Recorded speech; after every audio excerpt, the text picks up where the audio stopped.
Bonsoir à toutes et à tous. Alors, je voudrais dédier ce cours pour la sauvegarde de nos frères en Israël qui malheureusement sont sous la menace de recevoir des projectiles très dangereux des territoires. Donc, on souhaite Pesat Hashem pour qu'ils soient protégés et qu'aucun d'entre eux ne soit blessé. Et aussi, qu'on dédie aussi pour l'Eilou Nishmatam de tous les gens qui sont décédés à Méron et une Refoua Shelema pour tous les gens qui ont été blessés. Voilà, à la fin, on rajoutera d'autres noms et aussi l'Eilou Nishmat de Hillel Avraham Ben Yael Cohen Haddad. Alors, vous savez qu'on est à la veille de la fête de Shavuot et qu'on explique souvent que, souvent dans une fête, en vérité, l'impact qu'on va recevoir de cette fête, il va dépendre de la préparation à la fête. Que chaque fête, en vérité, c'est quoi? C'est une chronologie, c'est dans le calendrier, et qu'on sait que Akadosh Baruch Hu, il envoie à chaque période alors la possibilité de recevoir une certaine influence divine qui est inscrite à l'intérieur du temps. Et là, on arrive au temps de Matan Torah, au temps de l'étude, au temps de la Kabbalat Torah, du fait de recevoir la Torah. Donc, on pose la question, pourquoi est-ce que cette fête, parce que chaque fête, normalement, elle est liée à la mitzvah principale de la fête, d'accord? Donc, Pessah, eh bien, évidemment, c'est par rapport au Korban Pessah. Sukkot, c'est par rapport au fait qu'on était dans des Sukkot et qu'on a une mitzvah de vivre dans des Sukkot, dans des cabanes. Mais Shavuot, ouais, elle devrait s'appeler normalement Chag Matan Torah, la fête du don de la Torah. Alors pourquoi est-ce qu'on l'appelle Shavuot? Shavuot, littéralement, ça veut dire les semaines. Alors, je coupe juste une seconde le cours, parce que je vois qu'il y a des personnes qui ont mal réagi à ce que je viens de dire, de dédier le cours à la sauvegarde de nos frères qui vivent en Israël. Donc je vous en prie, ne réagissez pas, je ne fais jamais de politique. Et si vous voyez des commentaires qui vous dérangent, ne réagissez pas non plus. Concentrez-vous sur le cours. C'est juste du Yetzirah. Alors, maintenant, la question elle est que cette fête-là, elle correspond donc au Matan Torah. Matan Torah, c'est le don de la Torah. Le problème, il est que plus quelqu'un va réfléchir à la grandeur de la Torah, plus quelqu'un va réfléchir à la grandeur, à la puissance, à l'immensité de la Torah, plus il va avoir du mal à comprendre qu'est-ce que ça veut dire le don de la Torah, de recevoir la Torah. Et c'est ça qu'on va essayer de comprendre. Pourquoi? Parce que si on va un petit peu approfondir, déjà il y a des éléments qu'il faut avoir. Premièrement, il faut savoir que la Torah elle a été donnée 2 fois. Oui, parce que Moshe Rabbeinu il est monté pendant 40 jours, il a reçu la Torah une première fois, il est descendu avec les Luchot, avec l'étape de la loi. Malheureusement, il a vu que les Bnei Israël avaient fait le veau d'or. Qu'est-ce qu'il a fait? Il a jeté l'étape de la loi, les lettres se sont envolées, d'accord? Donc il a reçu déjà une fois la Torah avant la faute du Hegel, avant la faute du veau d'or. Ensuite, il s'est passé, les Bnei Israël, ils ont pleuré, Moshe il est resté avec eux, après il est remonté, encore 40 jours, et il a reçu à nouveau la Torah. Et là, hein, quand il est redescendu, avec les deuxièmes Luchot, donc les deuxièmes tables de la loi, là, c'était le Distishri, c'est-à-dire le jour de Kippour. Donc il faut comprendre qu'en vérité, il s'est passé en tout 3 fois 40 jours. 40 jours les premiers où il a reçu la Torah, après il est redescendu, il a vu la faute, il est resté 40 jours en prière pour que les Bnei Israël ne soient pas détruits par Hachem dans sa colère. Ensuite, il est remonté 40 jours et là, il est redescendu avec les deuxièmes Luchot. Donc en tout, ça fait 120 jours. Mais en tout cas, on voit donc que les Luchot, les tables de la loi, elles ont été données 2 fois. Maintenant, il y a une question aussi qui se pose, pourquoi est-ce que Moshe Rabbeinu, il a cassé les tables?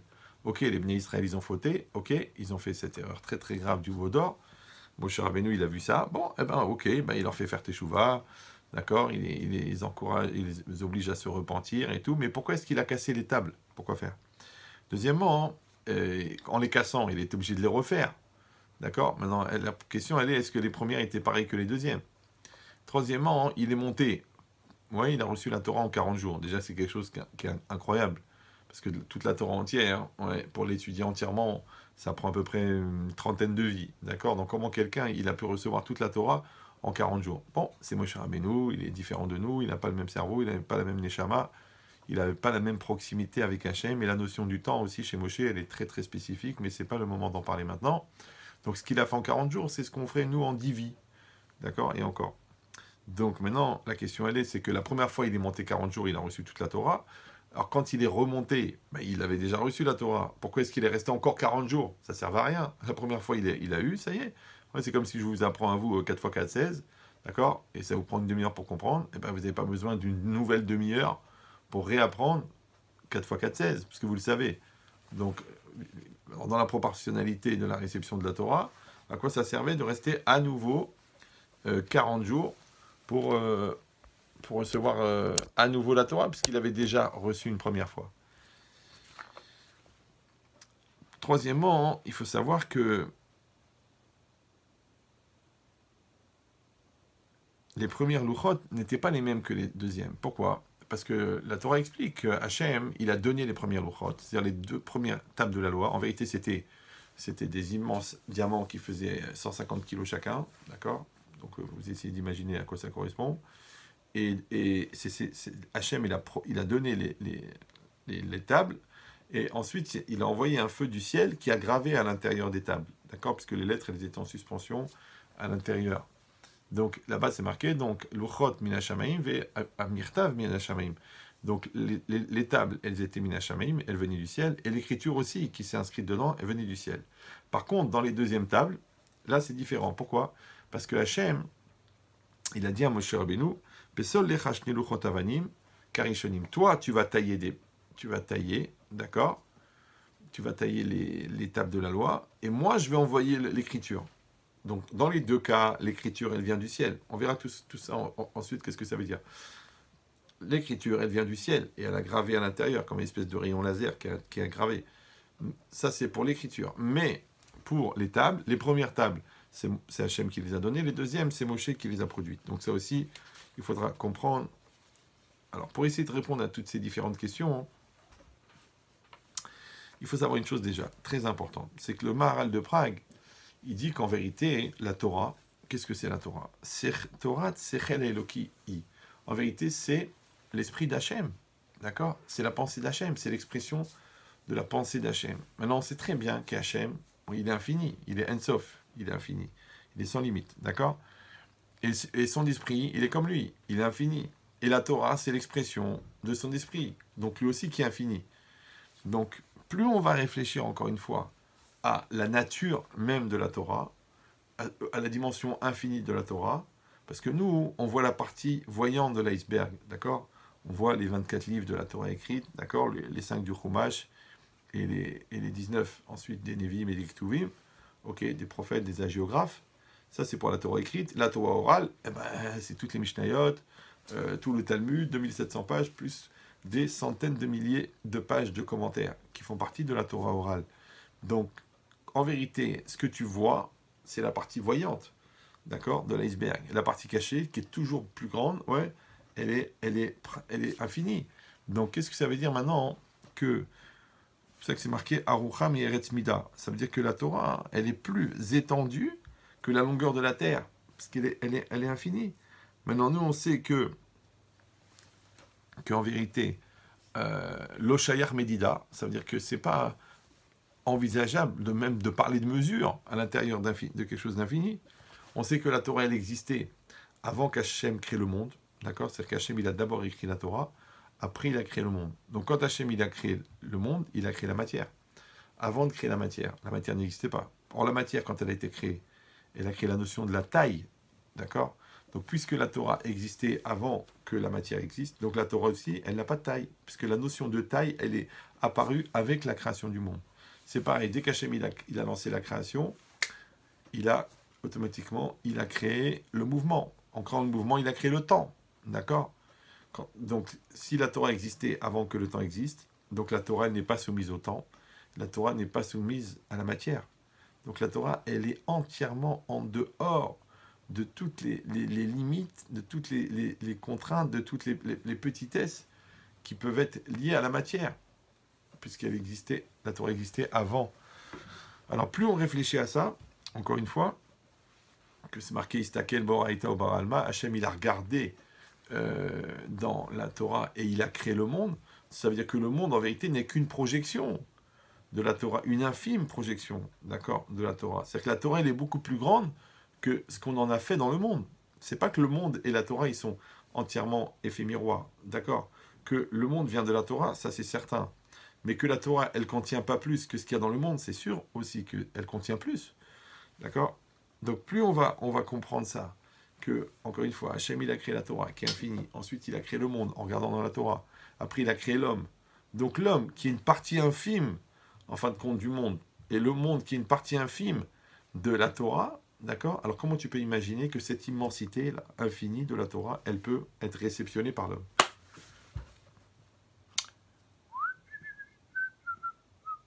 Ça veut dire qu'il n'y a pas assez de place dans l'homme, il n'y a pas assez de place dans la tête de l'homme, il n'y a pas assez de place dans l'esprit de l'homme pour recevoir tout ça. Donc ça veut dire quoi? Ça veut dire que si on réfléchit, ouais, et on vient, on dit, la Torah, le Shavuot s'appelle Matan Torah, le don de la Torah. Alors moi, tous les gens, je dis cette phrase-là, je peux croire, je suis ma'amine, je suis croyant que Hachem, il a donné la Torah. Mais j'arrive pas à comprendre comment est-ce que l'homme, il a pu la recevoir. Vous me suivez ou... Ouais. C'est comme si tu imagines un immeuble, d'accord, de Manhattan, qui fait 100 étages de haut, d'accord? C'est 260 000 tonnes de béton, 450 000 tonnes d'acier, du verre. Et quelqu'un, il a trouvé un système pour envoyer cet immeuble, d'accord? Il l'a mis sur un... je sais pas moi, une espèce de rampe de lancement, une espèce d'énorme lance-pierre, avec un élastique qui va du Canada au Mexique, ouais, et on a tendu comme ça cet élastique, on a mis l'immeuble, et on envoie l'immeuble. Imagine qu'on réussit à envoyer l'immeuble, d'accord? Donc, tu dis, c'est possible qu'on a envoyé l'immeuble, si techniquement on a réglé le problème, ouais, mais comment le gars, en France, il va recevoir l'immeuble? Tu peux pas recevoir un immeuble sur ta tête. Alors si déjà tu comprends ça, qu'un homme ne peut pas recevoir un immeuble, alors comment est-ce que tu peux imaginer que l'homme il peut recevoir la Torah? C'est ça la problématique. Parce que l'homme il est par excellence limité, et la Torah elle est illimitée. Donc comment l'illimité peut rentrer dans le limité? Et en plus de ça, ça apparaît un peu comme une espèce de contradiction. Pourquoi? Parce que d'un côté, donc on vient de parler d'une Torah qui est l'Ema Alamina Bria ou Mina Adam, qui est au-dessus de la création et qui est au-dessus de l'homme. Donc elle est infinie. Et d'un autre côté, la Gemara dans Kiddushin, Daflamet, très connue, à Moudbet, la Gemara dit Barati Yetzerara, Barati Lecha Torah Tavlin. Hachem dit j'ai créé le Yetzerara et j'ai créé la Torah en médicament. D'accord? Mais qu'est-ce que c'est le Yetzirah? Le mauvais penchant, d'accord? Ça veut dire la dépendance à la matérialité, les pulsions, la petitesse, les addictions. Donc tout le côté bestial, animal de l'homme, il provient du Yetzirah. Comment la Torah, elle peut être le médicament pour ça? Mais si elle est le médicament pour ça, c'est qu'elle est adaptée à ce niveau, entre guillemets, de bassesse, de grossièreté. Alors comment, d'un côté, la Torah, elle peut être le sommet de la lumière, d'accord, la pensée de Dieu, et d'un autre côté, être le mode d'emploi, le médicament pour que tu puisses te sauvegarder en fin de compte, de la bassesse. C'est pour ça que c'est marqué Vesamtem, dans le Krat Shema, Samtam, il dit Nimshe la Torah, qui est Sam Chaim. La Torah, elle est comparée comme à un onguent de vie, une pommade de vie. D'accord? Kolzman, c'est la Gemara dit, Kolzman Sharetia Almakatecha, Enata Mitiare. D'accord? C'est-à-dire que l'homme, il a une plaie qui s'appelle le Yetzirah, et Hachem, il a donné un cataplasme, une espèce de pansement, de médicamenteux, qu'on peut mettre sur cette plaie. Elle dit la Gemara, Hachem, il dit, tant que tu gardes le médicament sur toi, sur la plaie, il n'y a pas de problème. Si tu l'enlèves, là, c'est dangereux. Donc on a compris qu'en fin de compte, la Torah, elle va protéger l'homme contre son Yetzirah. Mais encore une fois, la question, elle revient. Si vraiment la Torah, elle est tellement élevée, tellement au-delà de la matière, donc comment est-ce que peut être le médicament pour quelque chose d'aussi bas, d'aussi léger que ça? Et dire alors la logique, en fait, c'est qu'il faut encore un petit peu approfondir. Qu'est-ce qui s'est passé? Quand les Bnei Israël sont sortis d'Égypte, d'accord? Et qu'ils se sont élevés, ils se sont élevés dans la spiritualité. Et ils sont arrivés au moment de recevoir la Torah. Il dit en fait, les commentaires, qu'ils étaient arrivés au niveau de Adam Arishon, le premier homme, avant la faute. Avant la faute. Avant que Adam Arishon fasse la faute, à cause du serpent, ouais, qui mange du fruit interdit, de l'arbre de la connaissance de la vie et de la mort, ouais. l'arbre de la connaissance, eh bien, à ce moment-là, Adam Arishon, il est à un niveau de spiritualité extraordinaire. Pourquoi? Parce qu'en fait, quand Hachem l'a créé, il l'a créé pur. Maintenant, le Yetzirah existait. Ouais, mais seulement, d'ailleurs, il était symbolisé sous la forme du serpent. Mais c'était une proposition extérieure. Ça veut dire que Adam Arishon et Chava, ouais, ils avaient la possibilité de voir le bien et de voir le mal, mais c'était en dehors de eux. C'est-à-dire que fondamentalement, ils étaient bons, et devant eux, il y avait une proposition qui s'appelle le Yetzirah, une proposition du mal. Mais ils étaient séparés de ça. D'accord? Ça veut dire que, à la différence que nous, l'impulsion négative, elle est en nous. Mais alors pourquoi est-ce que l'impulsion négative, elle est en nous? Parce que quand Amarishon, ensuite, il a fauté, alors c'est marqué là-bas qu'il était Be'ir Vuvia, ça veut dire qu'il s'est mélangé, la faute, elle est rentrée en lui, ça veut dire que le Yetzirah, il est rentré en lui. Maintenant, la lutte de l'homme, c'est de lutter contre le Yetzirah qui est en lui. C'est-à-dire qu'à l'intérieur de nous-mêmes, comme on l'a expliqué plusieurs fois, il y a l'homme, d'accord, il y a le moi, il y a la conscience, ouais, il y a le psychique, il y a le nefesh, le lève, comme on veut, et il y a le Yetzirah, le Yetzirah Tov. Mais ils sont à l'intérieur de la personne. Maintenant, le problème, c'est que si quelqu'un n'a pas fait ce travail d'élévation personnelle, de maturité, de développer la crainte d'Hachem dans son cœur, eh ben, il peut écouter la voix qui est en lui, qui n'est pas lui. Maintenant, d'où ça existe que cette voix est à l'intérieur de l'homme, à cause de la faute de Adam Arishon. À partir du moment où Adam Arishon a fauté, alors le Yetzirah, il est rentré à l'intérieur, d'accord? Et maintenant, l'homme, à l'intérieur de lui, il a ce conflit perpétuel de faire le bien, de faire le mal, d'accord? D'être attiré par des choses qui sont néfastes et nocives, et malgré ça, il n'arrive pas à se retenir parce que c'est plus fort que lui. Et bien, tout ce combat-là, il est arrivé parce que Adam Arishon, il a fait la faute. Et ensuite, dans toutes les générations, le Yetzirah, il est à l'intérieur de l'homme et on doit lutter contre. Maintenant, imaginez que les bénis Israël, quand ils sont sortis d'Égypte et ils se sont élevés spirituellement, alors ils ont atteint un niveau où ils n'étaient plus soumis à ce Yetzirah qui était en eux.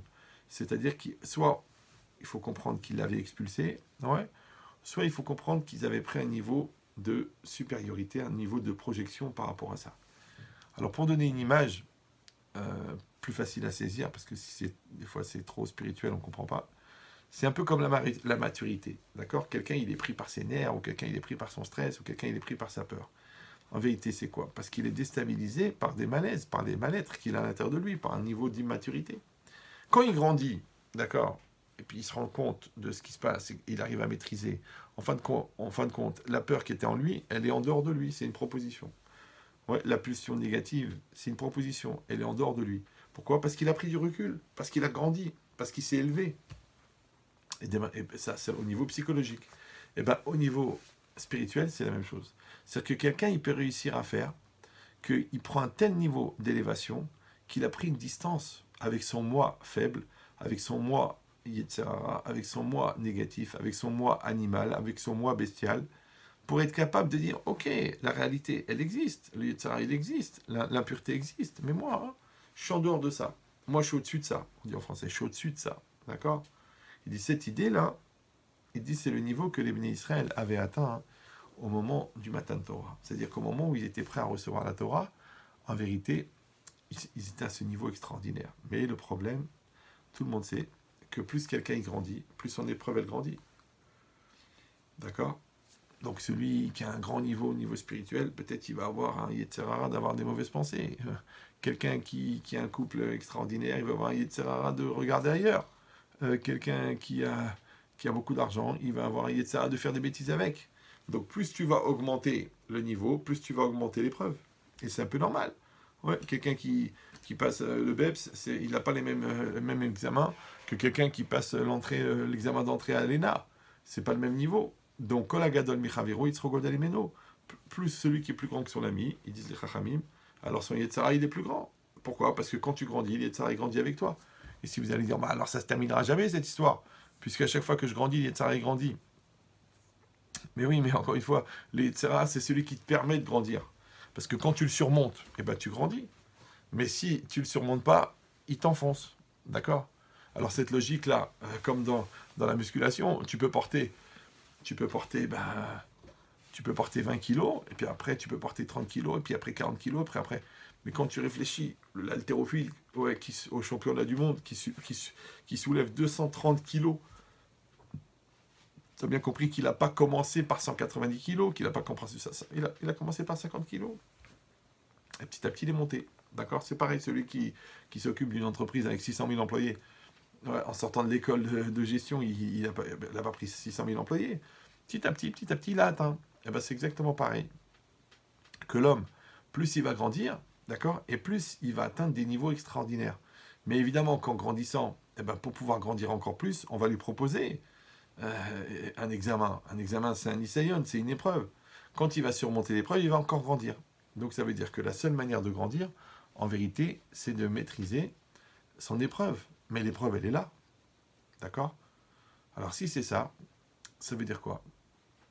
Ça veut dire que quand une personne, quand les Bnei Israël avaient atteint ce niveau de sainteté extraordinaire, ouais, c'est là qu'est venue l'épreuve du veau d'or. Comme dans n'importe quel niveau, où quelqu'un il doit être toujours dans la vigilance, toujours être dans la crainte d'Hachem, toujours dans la maturité, parce que 3 secondes d'inattention, et hop, ça peut basculer. Simplement parce que la personne, à un moment ou à un autre, elle n'était plus dans la conscience. Donc ce niveau-là, où la personne, elle prend une distance, ouais, elle est au-dessus d'une réalité négative, il faut savoir que si elle ne maintient pas sa vigilance, ouais, eh ben, c'est comme un grand skieur qui fait du hors-piste.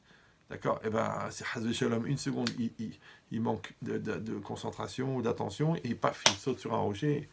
Le Ralenou, il a un accident très grave. Qu'est-ce qu'il a fait? C'est une seconde d'inattention. Évidemment, quelqu'un qui est assis dans son fauteuil et qui fait une seconde d'inattention, bah, il fait tomber son coca. Ah, mince, j'ai fait tomber le coca. Bon, c'est quand même moins dangereux que de faire une chute dans une crevasse, d'accord? Mais l'idée, c'est quoi? Bah, parce que celui-là, c'est un gars sympathique en train de regarder sa télé, et celui-là, c'est un champion du monde de ski hors piste. Donc, c'est pas du tout la même épreuve. C'est pas du tout c'est pas du tout non plus le même résultat obtenu. Donc, si on comprend ça, qu'est-ce qui se passe ici?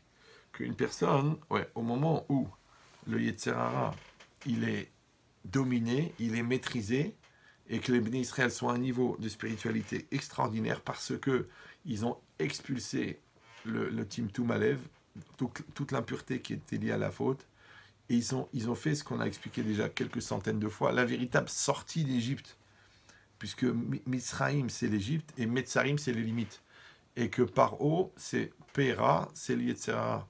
Ça veut dire qu'en fait, quand Hachem nous a sortis d'Égypte, il nous a donné les clés pour être capable de sortir de nos limites et de sortir de notre Yetzer Hara. Donc les Bnei Israël, ils ont fait cette sortie d'Égypte, d'accord? Donc ils ont augmenté leur émouna, leur niveau de croyance extraordinaire, ils se sont purifiés, ils se sont sanctifiés, donc ils ont un très haut niveau. Et là, ils sont prêts à recevoir la Torah.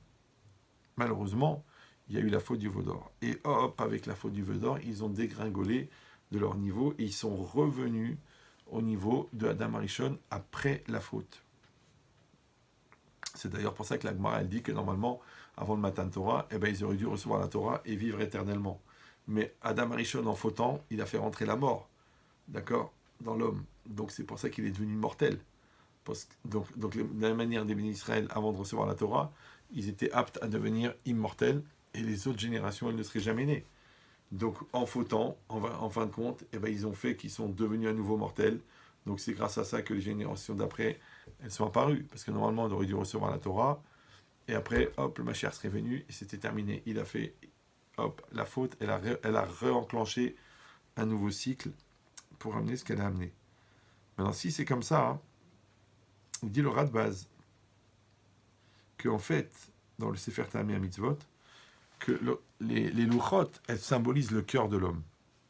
Et le ktav, l'écriture, elle représente la Torah qui est gravée dessus. Maintenant, les premières louchot, on a dit, les premières tables, elles sont Maaseh Elohim, c'est-à-dire qu'elles ont été fabriquées directement par Hachem. Et ça s'appelle Lev Hadash, c'est-à-dire un nouveau cœur qu'Hachem il a donné au Bnei Israël. Et ensuite, Hachem, il a gravé la Torah à l'intérieur. Il a fait rentrer directement la Torah dans le cœur de l'homme. Mais les deuxièmes louchot, d'accord, celles-là, on a dit, elles ont été créées par Moshe Rabbeinu. Elles ont été fabriquées. Parce que Pesol Lecha, grave pour toi, taille pour toi, shne luchot, 2 tables, avanim de pierre, karishonim comme les premières. Il dit, mais ça a l'air contradictoire. Parce que quand tu dis karishonim, comme les premières, ça veut dire que c'est les deuxièmes tables, elles doivent être comme les premières. Mais d'un autre côté, elles ne peuvent pas être comme les premières, puisque les premières, c'est Hachem qui les a faites, et celles-là, c'est Moshe qui les a fait. Alors il a dit le rat de base, que en vérité, les luchot, les tables, elles représentent le cœur de l'homme. Donc qu'est-ce que ça veut dire maintenant? Qu'il y a un cœur, entre guillemets, qui est créé par Hachem, et il y a un cœur qui est créé par l'homme.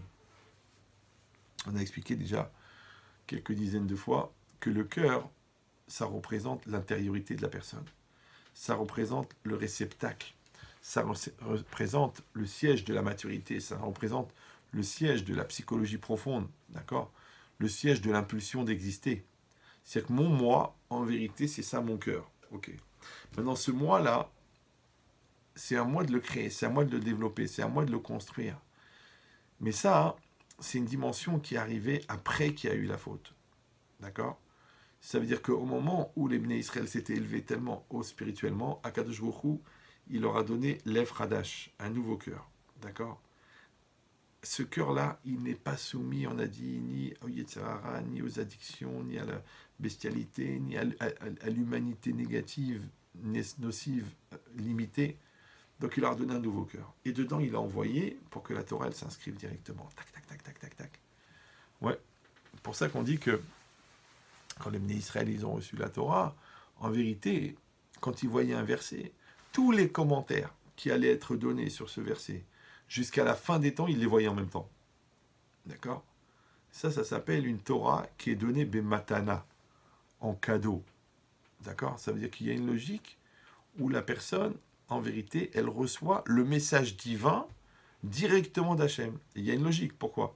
Parce que quand quelqu'un y réfléchit, comment l'homme il est fait? On a dit, il y a la neshama, l'âme, il y a le nefesh, le psychique, et il y a le corps. Ok. Le corps, il est directement lié à la matière, donc il est limité comme la matière. Le psychique, c'est le lien, le nefesh, c'est le lien entre la neshama et le corps. Et dans le nefesh, dans le psychique, il y a une partie qui est tournée vers le corps, ça s'appelle nefesh behemi, le côté entre guillemets matériel de l'homme, et le nefesh eloki, le côté spirituel de l'homme. Et la neshama et l'âme. Maintenant, l'âme, en vérité, elle est divine. Donc, elle est directement liée avec Hachem, puisque c'est un morceau de Dieu. Et Hachem, quand il donne la Torah, eh ben, la Torah, elle est exprimée par un émetteur, qui s'appelle Hachem, qui s'appelle le Emet. Elle est réceptionnée par le récepteur, qui s'appelle la Neshama. Et ensuite, la Neshama, elle va transmettre cette Torah directement dans le Nefesh de l'homme, dans le profond de l'homme, dans l'intériorité de l'homme. Ok, ça va. Hein. Si eh bien, le lien entre le Nefesh et la Neshama, il est pur, il est entier, il est construit. D'accord? C'est comme toi, si tu peux pas, je sais pas moi, si ta clé USB, elle n'est pas branchée, eh ben, tu peux pas recevoir à l'intérieur quelque chose. Alors imagine c'est comme si le Nefesh, le moi de l'homme, c'était la clé USB, et que le disque dur, c'est l'ordinateur. Mais si tu branches pas la clé USB avec l'ordinateur, eh ben, tu peux pas faire copier-coller des informations qui sont dans le disque dur, dans la clé USB.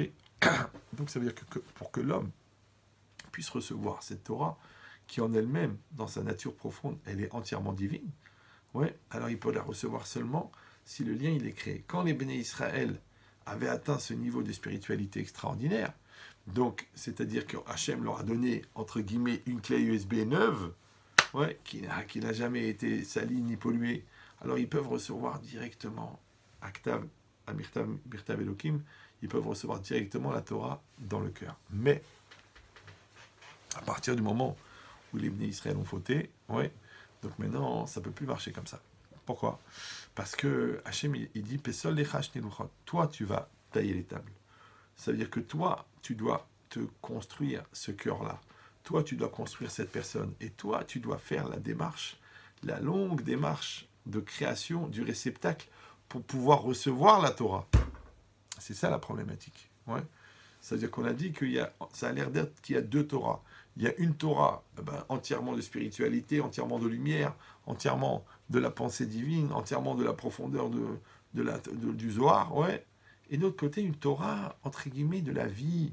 D'accord? Comment il faut agir, comment il ne faut pas agir, comment il ne faut pas faire du lachon hara, comment il faut se maîtriser, qu'est-ce que tu dois manger, pas manger, comment tu dois lutter contre ta colère, contre tes nerfs, contre le mensonge.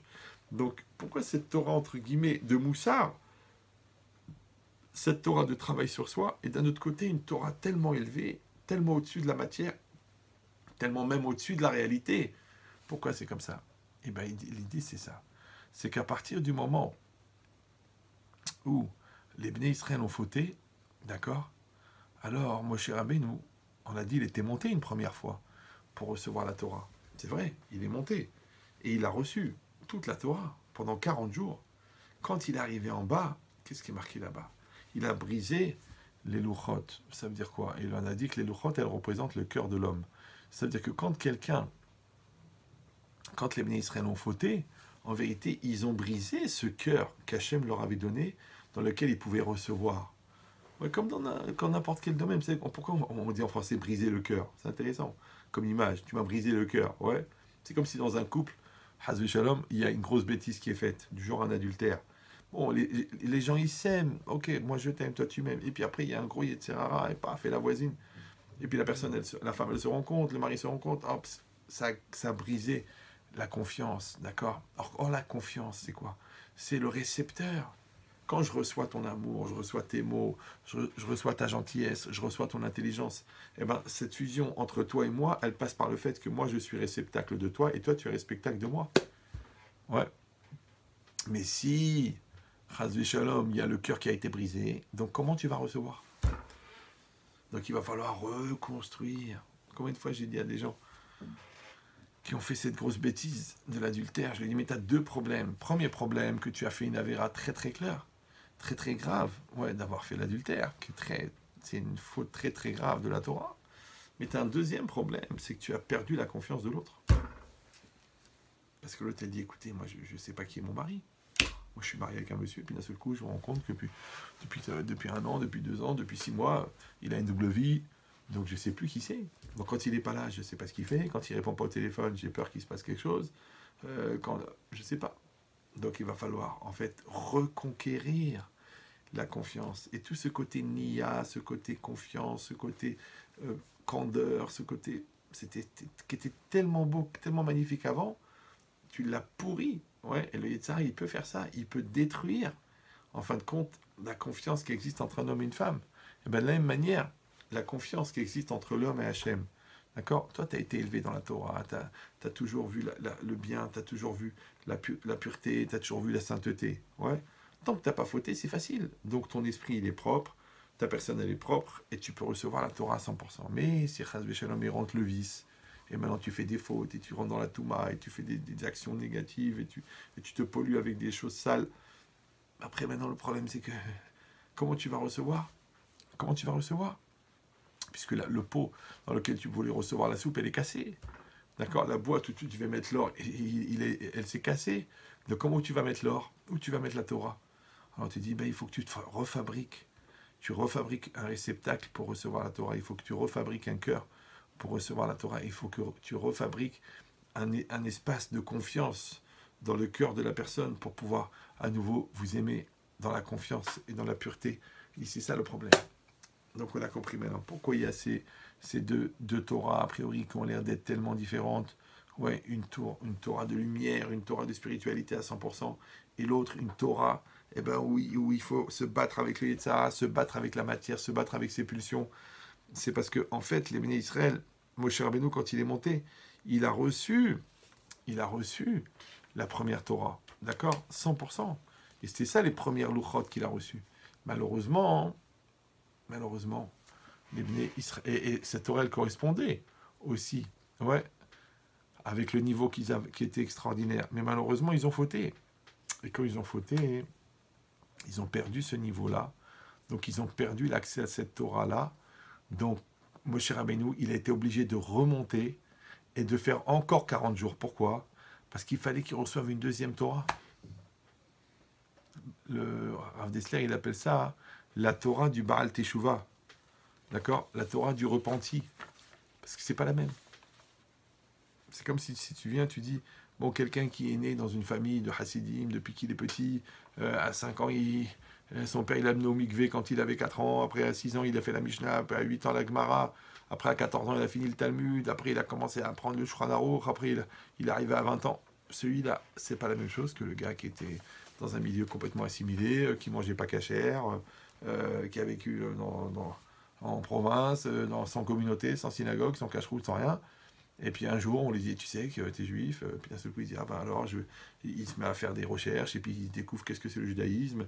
Puis après, il découvre, il déménage, il s'approche d'une synagogue, il commence à côtoyer, puis il commence à faire Shabbat, il commence à manger cachère, et il commence à étudier la Torah. Il va arriver à un niveau extraordinaire. Mais tu as vu d'où est-ce qu'il est parti? Ils ne sont pas partis du tout de la même manière. Donc ils ne vont pas avoir du tout la même démarche à faire. Pas du tout, du tout. Ouais. Et celle-là, elle s'appelle première louchot, et s'appelle deuxième louchot. Donc c'est comme si le Baal Teshuvah, en vérité, celui qui fait Teshuvah, on parle de quelqu'un maintenant qui était très très éloigné, le chemin qu'il va faire pour pouvoir recevoir la Torah, c'est ce chemin que les bénis Israël ont dû faire pour pouvoir à nouveau être aptes à recevoir. Donc on a compris pourquoi. Parce qu'en fait, c'est comme si on disait, il y a une Torah qui est but, et il y a une Torah qui est moyen. D'accord? Donc la Torah moyen, c'est elle qui permet d'atteindre cette Torah qui est but. Ouais. Donc la Torah de lumière, la Torah de profondeur, la Torah de richesse, cette Torah-là, ouais, elle est accessible. Et c'est vers celle-là qu'il faut essayer d'aller. Mais le problème, c'est que pour y avoir droit, il faut d'abord passer par l'autre Torah, la Torah moyen, c'est-à-dire la Torah que nous appliquons tous les jours. D'accord? Toute cette Torah avec les mitzvot, avec les halachot, avec les cassements de tête, avec le Yetzer Hara, avec la peur, avec les nerfs, avec les impulsions, avec les mauvaises tendances, avec les addictions, toute cette Torah-là où il faut se purifier, il faut s'élever, il faut devenir de plus en plus spirituel, ça c'est la Torah qui a été donnée après la faute du Hegel. Ouais. Et donc automatiquement il fallait des autres louchot. Pourquoi? Parce qu'on les avait cassés. Pourquoi? Parce qu'ils n'étaient plus adaptés. Et donc il faut aussi une autre Torah. Ouais, et c'est la Torah, on a dit, de l'effort, la Torah de la remise en cause, la Torah du repentir, la Torah de la Teshuvah, pour atteindre. Mais là, encore une fois, on n'a pas exclu la première Torah, elle n'a pas disparu. Ouais, ça veut dire quoi? Ça veut dire que les gens qui atteignent ce très haut niveau, les grands tzadikim, ouais, qui se mettent à 100% dans l'étude et qui arrivent à des niveaux de folie, d'accord? Et en fait, ils retrouvent cette première Torah qui avait été entre guillemets mise de côté à cause de la faute du veau d'or. Mais elle existe. Mais alors la majorité d'entre nous, nous on est concernés entre guillemets par cette deuxième Torah, parce que c'est cette Torah du Moussar, c'est cette Torah de la remise en cause, cette Torah de la Teshuvah, c'est cette Torah de la lutte contre la matérialité. Mais en vérité, c'est cette démarche-là de la lutte contre la matérialité, de Sourmera ve Asetov, écarte-toi du mal et fais le bien, cette Torah de Min HaChosher Yotze Or, de l'obscurité vient la lumière. Donc toute cette Torah-là, où il faut se battre avec les choses, en vérité, c'est une démarche pour réatteindre à nouveau le niveau de la première Torah. Et cette logique-là, c'est pour ça que c'est marqué dans Pirkei Avot, Ve'aluchot ma'ase Elokim emma. Et les tables, elles sont un acte d'Hachem, c'est-à-dire elles sont le fruit de la création de Dieu. Vers Mirtav Elokim ou, comme on a dit, et l'écriture, par contre, c'est une écriture divine. Alors il dit, ou Charut al il est gravé sur les pierres. Charut, ça veut dire gravé, d'accord? La Pirkei Avot, il dit, Al tikre Charut et la Cherut. Ne dit pas gravé, Charut, mais Cherut. Cherut, c'est quoi? C'est la liberté. Mais quel rapport? Alors il dit pourquoi? Parce qu'il ne peut pas y avoir un homme libre, sinon celui qui pratique et qui étudie la Torah. Donc comment ça fonctionne? Alors déjà, il y a une image qui est intéressante. C'est que, toujours je dis, mais tu prends une plaque de marbre, d'accord? Bon, tu écris dessus avec un feutre. Ouais. Ça tient pas, tu peux laver, tu peux l'enlever. Bon, tu écris avec de la peinture. Bon, ça tient pas, avec un grattoir, tu peux l'enlever. Bon, tu fais cuire la peinture, ça tient encore mieux, ça va imprégner un petit peu, mais tu peux quand même l'enlever. Par contre, si tu vas graver à l'intérieur de la pierre, ouais, tu peux pas l'enlever. Tu peux pas l'enlever. Alors pourquoi est-ce que la gravure, elle tient mieux que l'écriture? Pourquoi la gravure, elle tient mieux que la peinture? En vérité, pourquoi? C'est très simple. C'est parce que quand tu graves, tu enlèves quelque chose. Ça veut dire quoi? Ça veut dire que pour que l'écriture, c'est-à-dire l'enseignement, ouais, il rentre chez toi, il faut que tu sacrifies quelque chose. Et dans toute la vie, c'est pareil. Ouais. Si tu veux que l'affection pour ta femme, elle rentre en toi, il faut que tu sacrifies de ton ego. Si tu veux que la Torah, elle rentre en toi, il faut que tu sacrifies de ta matière, il faut que tu sacrifies de ton orgueil. Donc en vérité, la seule manière d'obtenir quelque chose, c'est de sacrifier quelque chose pour cela. Voilà, premièrement. Deuxièmement, pourquoi la peinture, elle ne tient pas, alors que la gravure, elle tient? Parce que ce qu'on t'a donné, on peut te l'enlever. Mais ce que tu as sacrifié pour l'avoir, on ne peut pas te l'enlever. C'est comme si Hazbe Shalom, il y a un divorce. Ben, on peut t'enlever la moitié de la maison. On peut t'enlever les enfants. Mais on ne peut pas t'enlever les bons moments. On ne peut pas t'enlever les efforts qu'on a fournis ensemble. Donc les gens intelligents, ils s'investissent dans ce qu'on ne pourra jamais enlever.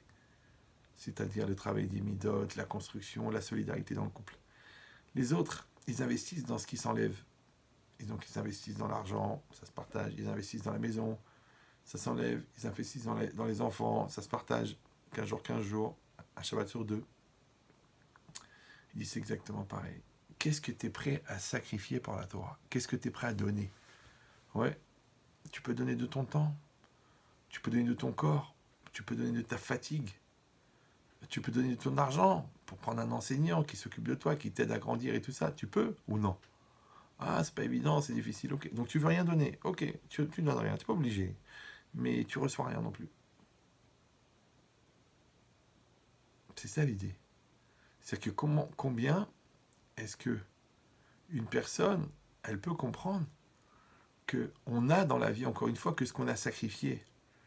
C'est ça la gravure. Ouais, la gravure, charout, c'est gravé. Donc c'est à l'intérieur de la matière, parce qu'on a enlevé quelque chose. Et c'est pareil, un homme libre, c'est quelqu'un qui a enlevé ce qui l'enferme. Ouais, il a enlevé son yetzer, il a enlevé sa colère, il a enlevé sa peur. Celui qui n'a pas sacrifié ce qui est mauvais en lui, ouais, il ne pourra pas atteindre ce qui est bon en lui.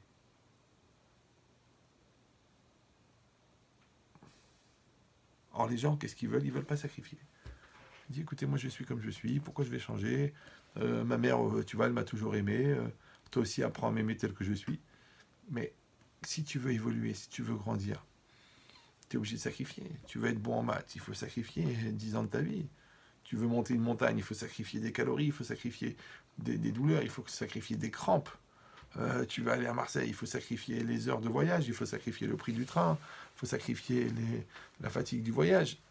Ça veut dire quoi? Ça veut dire que dans toute dimension, pour obtenir un résultat, il faut sacrifier quelque chose.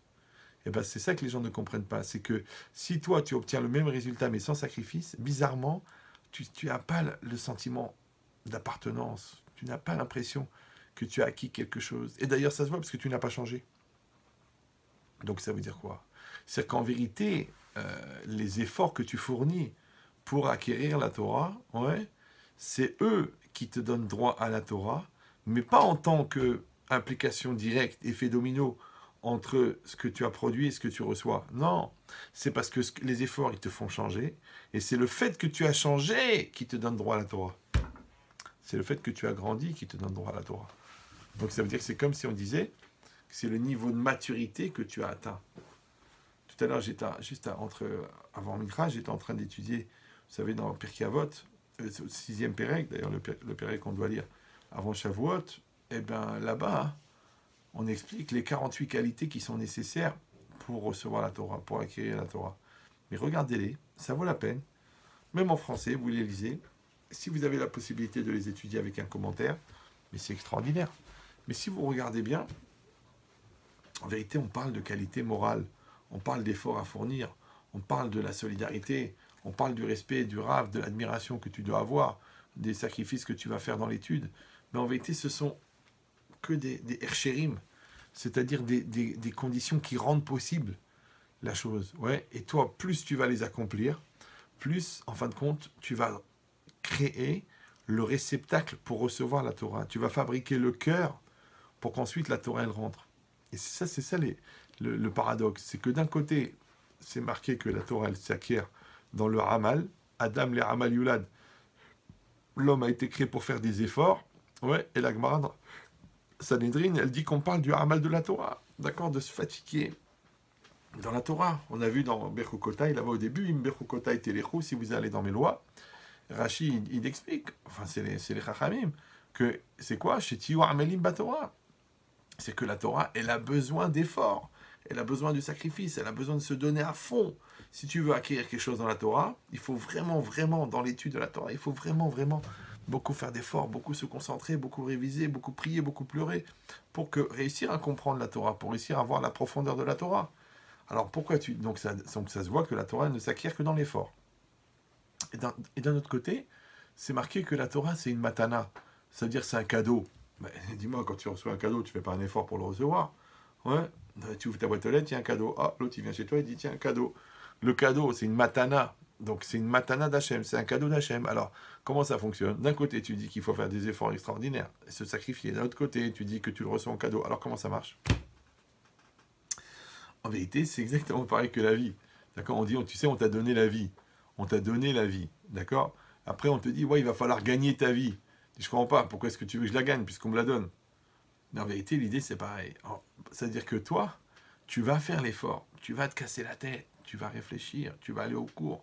Tu vas apprendre les mots. Tu vas apprendre à traduire. Après, tu vas réfléchir sur le raisonnement. Après, tu vas faire tu vas comprendre la Gemara. Après, tu vas comprendre le Rashi, le Tosfot, le Ran, le Rashba. Et tu vas faire le lien entre les éléments, et après tu vas agrandir encore, et tu vas encore approfondir, tu t'es cassé la tête, tu t'es déchiré le cerveau. Ouais. Et Hachem, ouais, il va t'envoyer l'éclairage. Bah, il t'envoie la compréhension. Bah, tu sais le coup, bah, ouais. Et si vous allez dire, bah, j'ai compris parce que le mon Dieu, il m'a envoyé. Ah, c'est un peu... j'ai compris parce que j'ai fait l'effort. La preuve, regardez la preuve, c'est très simple. Vous savez, il y a une logique de la démonstration. D'accord? Vous avez fait tout ça à l'école, donc le prof il fait une démonstration. Donc il fait proposition A, ok, qui implique la B. Donc A implique B. La B implique la C implique la D implique la E implique la F. Donc vous avez compris que la proposition A implique le F, puisque chacune elle implique l'autre. D'accord? Mais si vous faites une démonstration, d'accord, et vous voyez qu'à la fin, il y a une coupure au niveau de la démonstration et que le résultat, il est largement beaucoup plus grand, ouais, que la loi de causalité ou la transition qui ont existé pour y arriver. D'accord? Parce que moi, je vous ai dit étape A, B, C, imagine, c'est étape 1, 2, 3, 4, 5, 6, d'accord? Par contre, le résultat, lui, il est d'un niveau de démonstration de, je sais pas moi, de 18 milliards. Je comprends pas comment on a pu passer de 6 à 18 milliards. Où ils sont toutes les étapes? 6, 7, 8, 9, 10. Ben, c'est ça la différence. Que des fois, tu te casses la tête, tu réfléchis, tu essaies de comprendre, et d'un seul coup, il t'arrive un enseignement, un éclairage, une lumière énorme. Comment ça se fait qu'il y a une disproportion entre l'effort fourni et le résultat obtenu? Ben, c'est normal. Parce que l'effort, il est humain, mais l'enseignement, il est divin. C'est-à-dire que si Akadosh Baruch Hu, il veut t'envoyer un chidouche énorme, ouais, toi, ce qu'il t'a demandé, c'est seulement de faire l'effort de te casser la tête et de te mettre en situation et de te sacrifier, de réviser. Et quand toi, tu as fait ça, en vérité, qu'est-ce que tu fais? Tu as simplement construit la casserole. C'est comme si on te dit, bon, demain matin, il va pleuvoir des pièces d'or. Tu dis, c'est pas possible. Si, demain matin, il pleut des pièces d'or. Non, il pleut de la pluie, il pleut de la neige, il pleut de la grêle. Non, il va pleuvoir des pièces d'or. Qu'est-ce qui fait le gars intelligent? Il achète des marmites. Il achète des bassines. Carrément, il a des piscines en plastique parce qu'il sait qu'il va pleuvoir des pièces d'or. Eh bien, nous, on fabrique le réceptacle. Hachem, il envoie les pièces d'or. Il envoie la Torah. Il envoie l'enseignement. Il envoie la lumière. Donc, nous, notre travail à nous, c'est ça, c'est de fabriquer le réceptacle. Comment on appelle le réceptacle? Le cœur. Par quoi il est symbolisé? Par les louchot, les tables. Les deuxièmes que Moshe, il a dû faire. Pesol, les chachne louchot. Toi, tu tailles les tables. Toi, tu construis ta personne. Toi, tu crées le réceptacle. Toi, tu ouvres ton cœur pour recevoir l'enseignement divin. Et après, Hachem, il l'envoie en matana.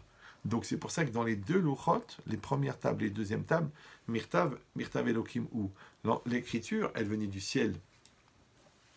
C'est qu'en vérité, un homme, il doit créer cette opportunité de pouvoir recevoir la Torah divine. Mais ça peut être accessible que des gens vraiment qui étudient, parce que quand tu es vraiment pris dans un sujet et tu t'es cassé la tête et tu comprends plus rien, ouais, et tu reprends à l'envers, à l'endroit, et tu es bloqué, et il y a une question énorme comme ça, et d'un seul coup, il y a un éclairage. Waouh.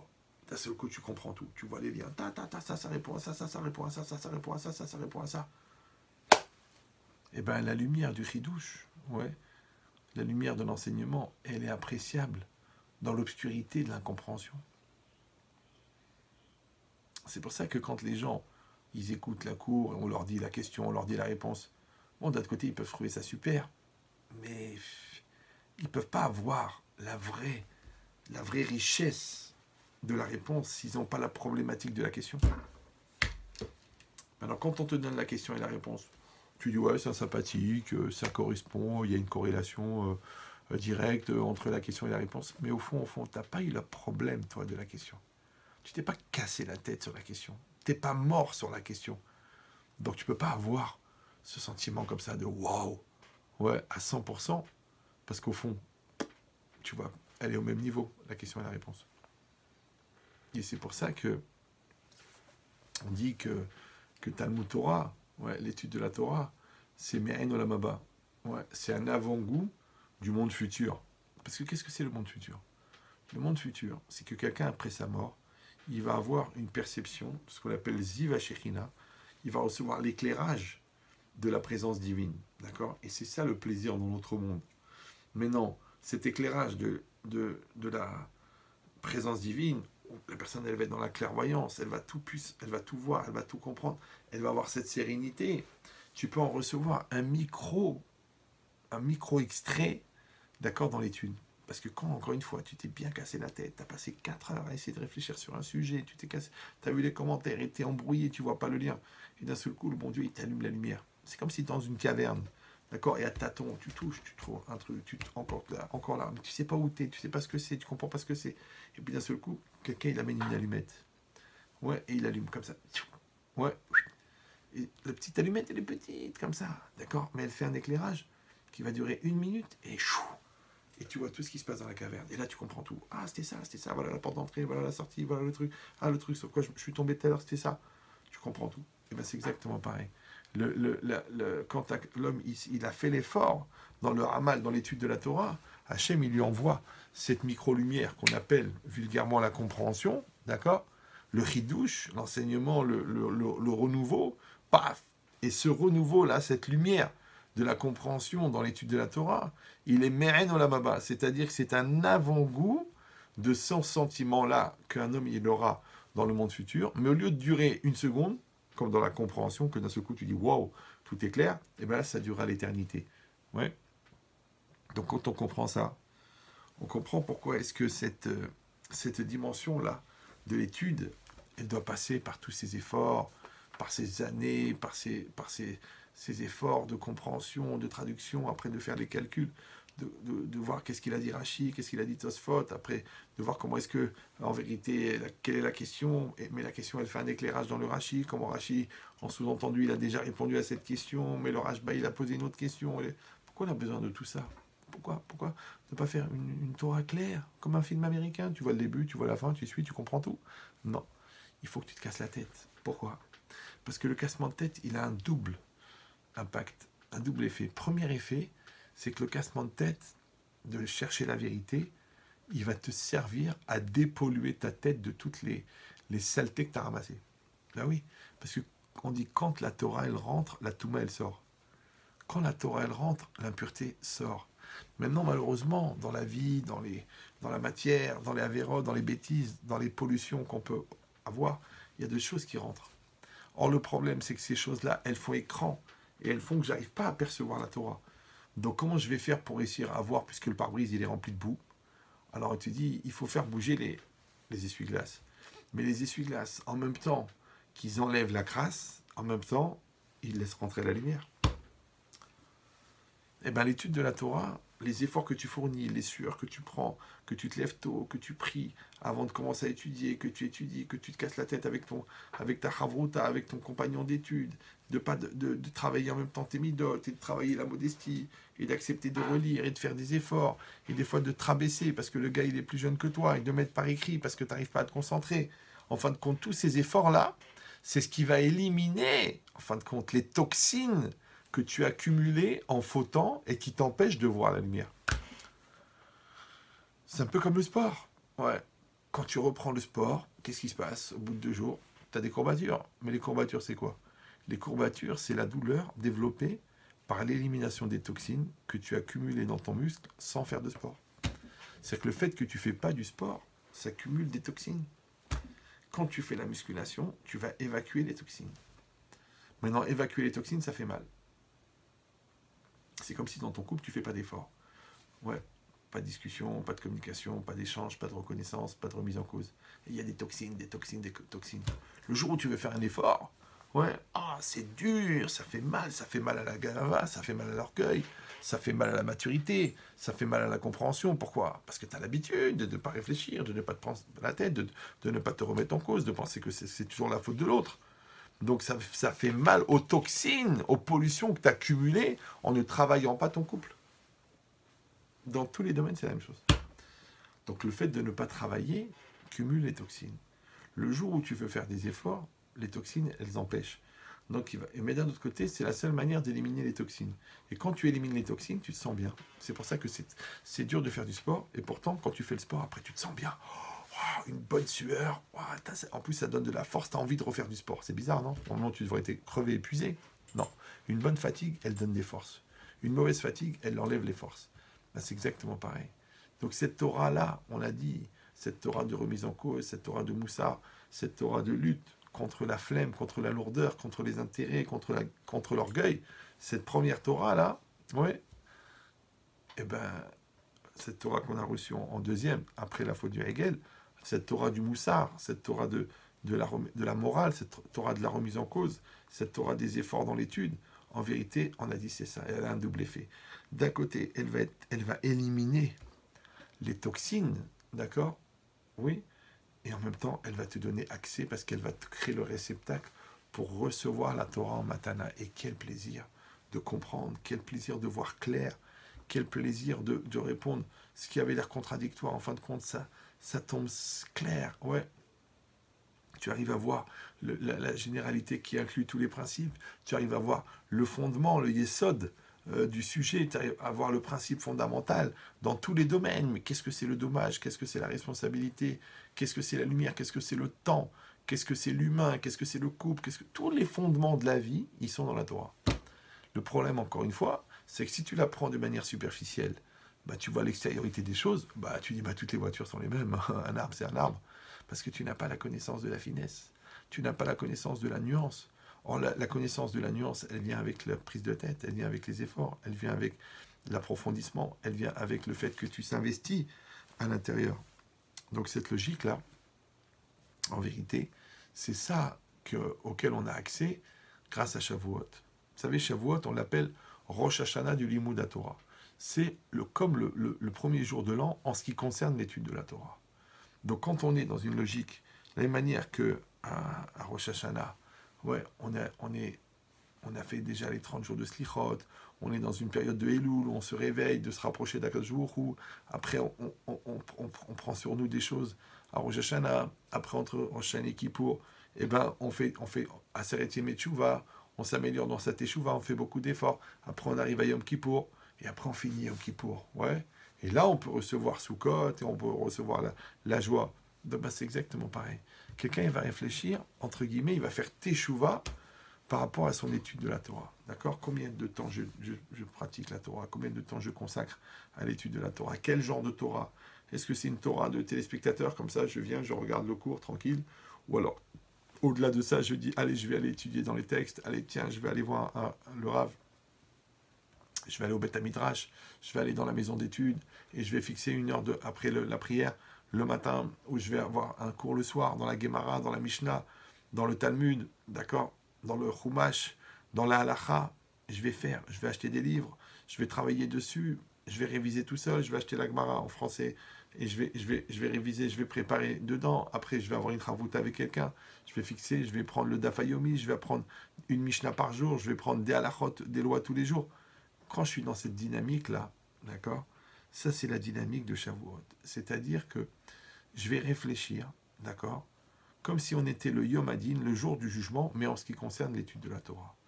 Donc je vais regarder mon étude de l'année dernière, ouais, et je vais réfléchir à mon étude de l'année prochaine. Combien je veux qu'il y ait de Torah dans ma vie? Ouais, l'année dernière, je dis oui, mais c'était compliqué, tout ça. Mais tu vois, comme tu ne trouvais pas du temps pour étudier, le bon Dieu, il t'a fait le Covid. Ouais, il t'a fait le Covid, d'accord? D'un côté, on n'a pas pu travailler, mais combien de milliers d'heures de cours les gens, ils ont pu regarder sur Internet? Ils ont pu faire des Zooms, ils ont pu faire des systèmes avec des chavrutot, ils ont pu écouter avec des rabbanim, tellement de choses, d'accord? Donc ça veut dire quoi? Ça veut dire que maintenant on va rouvrir les restaurants, on va rouvrir les salles de spectacle, mais dis-moi, toute la Torah que tu as pu prendre, tu vas la perdre, d'accord? Est-ce que tu vas fixer? C'est pour ça que c'est marqué Kavarta et Tim la Torah, tu as fixé des heures pour l'étude, d'accord? Maintenant tu fixes 1 heure par semaine, tu fixes 1 heure par jour, tu fixes 3 heures par jour, tu fixes ce que tu peux, chacun selon son niveau, celui qui a déjà étudié à la yeshiva, celui qui n'a jamais étudié, celui qui a étudié un petit peu, celui qui a un bet rabadat à côté de chez lui, celui qui a une yeshiva à côté de chez lui, celui qui a un bet amidrash, un centre d'études à côté de chez lui. Ça n'existe pas. Aujourd'hui, partout dans le monde, il y a où aller étudier. Mais seulement qu'il faut aller faire l'effort. Mais c'est vrai, je comprends qu'il y a un côté comme ça un petit peu paresseux, que tu allumes ton ordinateur, tu allumes ton téléphone et paf, tu retrouves directement une étude facile, ouais, en téléspectateur, en plus en grand écran, sur ton plasma. Mais ça ne peut pas remplacer à 100% le rapport avec le texte, d'accord? Donc d'avoir cette ambition d'être autonome, tu vas apprendre les mots, tu vas apprendre les verbes, et puis tu vas commencer à avoir la logique de la Gemara, ou la logique du Chumash, la logique du Rashi, petit à petit pour aller vers l'autonomie. Il dit ça doit être l'ambition. Et c'est sur ça que tu dois prier le jour de Shavuot, d'accord? C'est pas pour rien que dans justement cette fête, il y a une veillée. Ouais, une veillée de quoi? De l'étude de la Torah. Parce que tu es un homme, parce qu'on est censé étudier la Torah. Yomam Valaïla, Vagitabo Yomam Valaïla, on est censé étudier la Torah le jour et la nuit. D'accord? Donc cette nuit-là, on étudie la Torah. Notre prière, elle doit être imprégnée de la Torah. Nos repas, ils sont imprégnés de la Torah. Notre ambition, c'est imprégné de la Torah. Tout ce qu'on va vivre pendant ces 2 jours-là, d'accord? 2 jours en France et un seul jour, 2 jours dans le monde et un seul jour en Israël, eh ben, ça va être imprégné entièrement de cette soif et de cette recherche de la Torah. Il dit, dans cette logique-là, oui, au Hachem, aujourd'hui, tout existe. Vous allez chez un libraire, vous avez tous les livres qui existent, vous pouvez faire du Chumash. Ceux qui veulent un programme, ils m'envoient un petit email, je leur dirai, ouais, tu peux prendre le Chumash, la Torah écrite, et sur la paracha, tu peux faire 5 psukim par jour. Tu vois juste la traduction. Si tu veux, tu peux faire Rashi dessus. Tu peux prendre après un Shulchan Aruch. Tu peux prendre un Mishnah Berurah, ou tu peux prendre tu peux prendre un Yalkut Yosef pour les Sfaradim. Tu peux prendre un Kitzur Shulchan Aruch, un Shulchan Aruch abrégé. Tu fais 3-4 halachot par jour. D'accord? Après, tu peux faire aussi de la pensée juive. Aujourd'hui, il y a des livres, il y a plein de livres qui ont été traduits, les Rav Dessler, il y a beaucoup de livres en français qui sont très bien faits. Après, tu vas faire un peu de Moussard, d'accord? Il y a le Messiah Tesharim qui a été traduit, le Chemin des Justes, le Ochot Tzadikim, tellement de livres, au Hachem, extraordinaires, même en français. Donc aujourd'hui, il n'y a pas d'excuse de dire, c'est pas au niveau, c'est difficile, j'ai pas trempé là-dedans, j'ai pas grandi dans ce milieu. C'est faux. Celui qui a vraiment la soif, ouais, et qui se donne les moyens, il va réussir. Il ne faut pas avoir peur. Et petit à petit, vous allez voir comment les choses, elles s'acquièrent, comment les choses, elles se facilitent. Mais pour qu'Hachem, il te donne même la possibilité de le faire, ouais, alors ça va dépendre de la soif que tu en as. D'accord? Ça veut dire quoi? Ça veut dire que la personne, elle va définir, au fond, combien elle veut. Combien elle veut étudier, combien elle veut s'approcher de la Torah, comment elle veut avoir un lien avec l'étude de la Torah. Il dit, cette logique-là, ouais, il dit, elle va se définir à Shavuot. Mais ce que les gens ne comprennent pas, c'est que l'étude de la Torah, c'est le but de la vie. D'accord? Le but de la vie, c'est l'étude de la Torah. Maintenant, tu dis, oui, mais à part ça, il faut la parnassa. Donc, il faut aussi de quoi vivre. Il faut aussi avoir le shalom bayit, parce que si tu t'engueules tous les soirs, ta femme, elle va pas te laisser partir étudier la Torah. Il faut aussi que tu aies des enfants sympathiques, parce que si tu as 3 hystériques, 2 fous et un schizophrène, ça va être très compliqué, parce que tu vas passer ta journée entre les directeurs d'école, Hadou Shalom, et le commissariat. D'accord? Donc, pour que tu puisses étudier la Torah, il faut que tu aies la bracha dans la parnassa, il faut que tu aies la réussite. Il faut une parnassa facile, qui te fatigue pas, qui t'épuise pas, qui te rende pas cinglé. Ouais, il faut une parnassa émette, qui soit honnête et cachère, parce que sinon, les soucis, la brigade financière, elle t'empêche de te concentrer, c'est normal, parce que tous les jours, tu t'attends à te faire arrêter. Les clients qui te harcèlent parce que tu les voles. Et ça t'amène aussi la guerre à la maison, parce que comme l'argent qui n'est pas cachère, quand tu rentres chez toi, il crée des polémiques, il crée des bagarres. Après, les enfants, ils font des bêtises, parce qu'on dit que les enfants, ils font des avérotes, parce qu'on les nourrit avec de l'argent qui n'est pas cachère.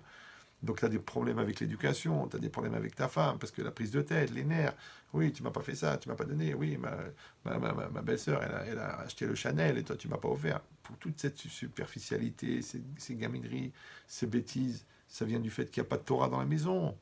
Donc, regarde qu'en fin de compte, pour pouvoir avoir l'étude de la Torah, il faut remplir toutes ces conditions. Et d'autre côté, toutes ces conditions, elles rendent possible l'étude de la Torah. Donc quand tu vas être le jour de Rosh Hashanah de la Torah, on a dit Shavuot, c'est le Rosh Hashanah de la Torah. Donc tu vas prier pour ça. Ouais, tu vas lui demander à Kadosh Baruch Hu, je veux l'étude de la Torah, je veux la Torah dans ma vie. Et pour ça, je veux que ça s'arrange, je veux être bien avec ma femme, je veux qu'elle soit solidaire. La femme, elle voit que si son mari, il étudie la Torah et qu'il s'améliore et qu'il s'affine, et qu'évidemment, il fait une Torah active, c'est-à-dire qu'il grandit dans sa maturité, dans sa vigilance, dans sa pureté, dans sa grandeur d'âme. Elle sera contente, la femme, que son mari ne regarde pas ailleurs. Elle sera contente que son mari il arrête de dire des gros mots. Elle sera contente que son mari soit capable de dire merci parce qu'il a compris l'importance de la reconnaissance. Donc la Torah, elle est bonne pour la femme. Et la Torah, elle est bonne pour le mari. D'accord? Et la Torah, elle est bonne pour les parents. Donc si elle est bonne pour les parents, elle est bonne pour les enfants. Si elle est bonne pour le couple, elle est bonne pour la famille. Si elle est bonne pour la famille, elle est bonne pour le cercle d'influence de la famille. Les amis de la famille vont dire, waouh, quel couple, quel truc, ça fait plaisir. Nous aussi, on a envie de devenir comme ça. Donc ça va être bon pour la communauté, toute la communauté. Ça va être bon pour le monde entier. Parce que plus on élève la communauté, plus alors le monde il peut profiter de cette lumière.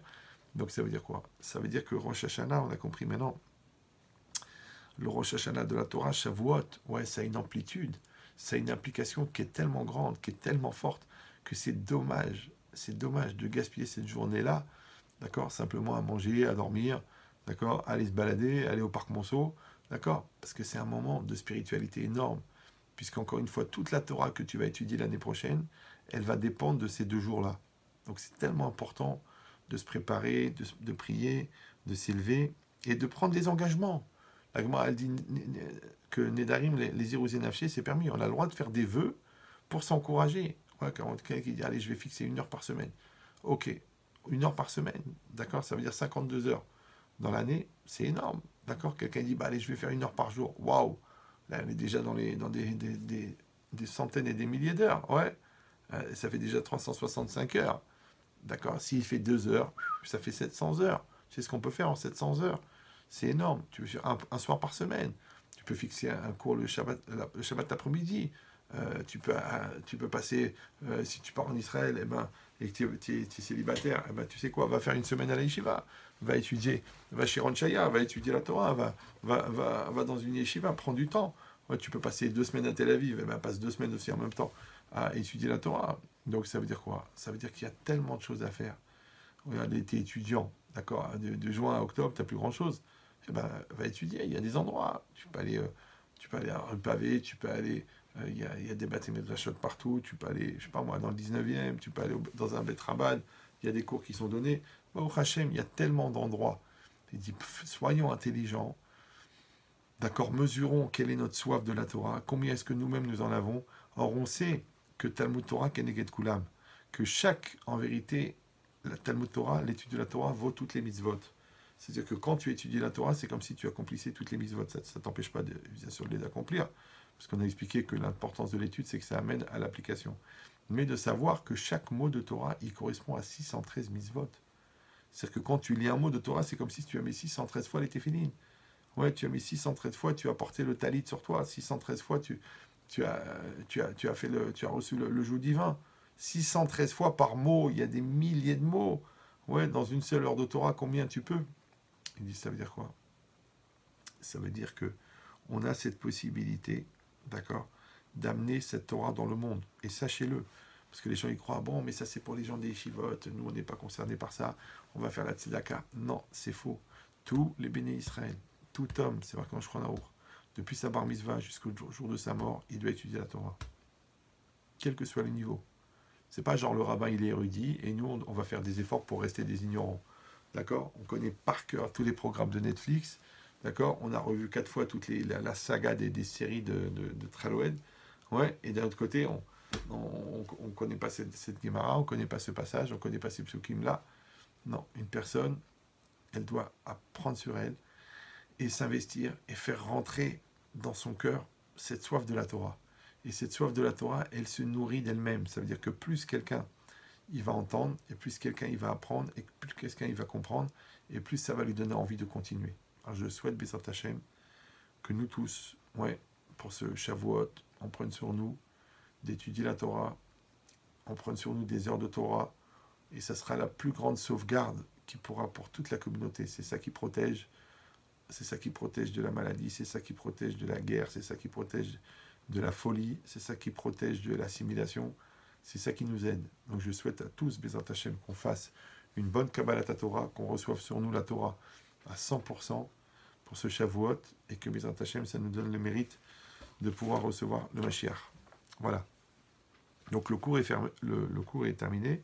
Je rappelle pour les gens que ça intéresse qu'il y a encore une possibilité de dédier des cours. Donc vous pouvez sponsoriser un cours, que ce soit pour la santé, pour la réussite, pour l'élévation de l'âme de quelqu'un, ou simplement pour la diffusion de la Torah. Vous m'envoyez un email personnel, RAVYEHIA, @hotmail.com, pour que j'explique les dates et les conditions possibles. Voilà. Donc maintenant, on va dédier, si vous le voulez bien,